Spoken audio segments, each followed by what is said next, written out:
Le vice-président Temoko Miele-Kone a présidé la 9e session du Conseil national de lutte contre le sida ce vendredi au palais présidentiel.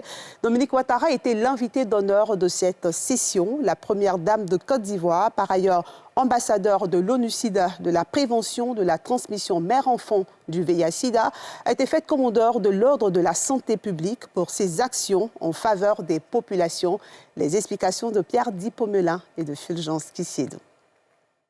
Le taux de prévalence du VIH-Sida est en baisse en Côte d'Ivoire.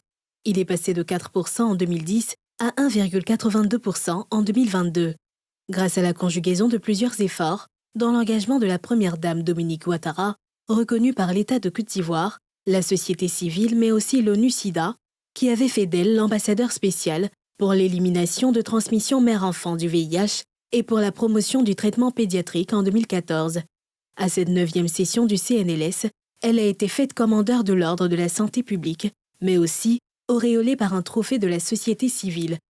La question de la lutte contre le VIH-Sida a toujours constitué un volet important de mon engagement en matière de santé, notamment en ce qui concerne l'élimination du sida pédiatrique. C'est dans ce cadre que j'ai mené plusieurs actions et plaidoyers en vue de lutter efficacement contre la transmission mère-enfant du VIH et de promouvoir le traitement pédiatrique sur le continent. Je suis très touchée que l'État de Côte d'Ivoire récompense mon dévouement pour cette cause qui me tient particulièrement à cœur. J'aimerais à ce propos vous remercier, Monsieur le Vice-président, pour l'honneur qui m'est fait de recevoir les distinctions de la nation en ce jour mémorable. Le vice-président Temoko Miele-Kone, qui représentait à l'occasion le président de la République, président du CNLS, a rendu hommage à l'illustre récipiendaire. Madame la Première Dame, votre dévouement à la cause des couches les plus vulnérables de la société est connu et reconnu ici et à travers le monde.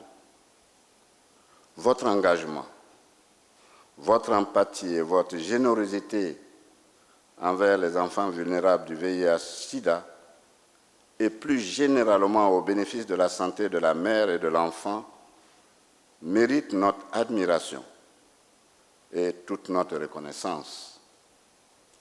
Je voudrais vous féliciter pour la double distinction que vous venez de recevoir, non seulement pour votre soutien à la lutte contre le VIH-Sida, mais également et plus généralement pour votre contribution importante au renforcement du système de santé en Côte d'Ivoire.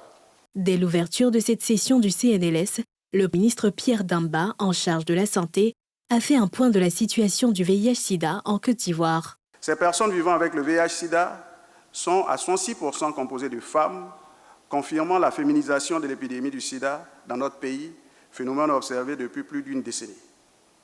En 2022, nous avons dénombré 8 878 nouvelles infections par le VIH-Sida, survenues dans près de 25% des cas chez les jeunes de 15 à 24 ans. Ce taux atteint 40% lorsqu'on inclut les personnes de 25 à 35 ans. Concernant les décès, nous avons dénombré 9 952 personnes et ceux-ci ont concerné dans 52% les cas des hommes.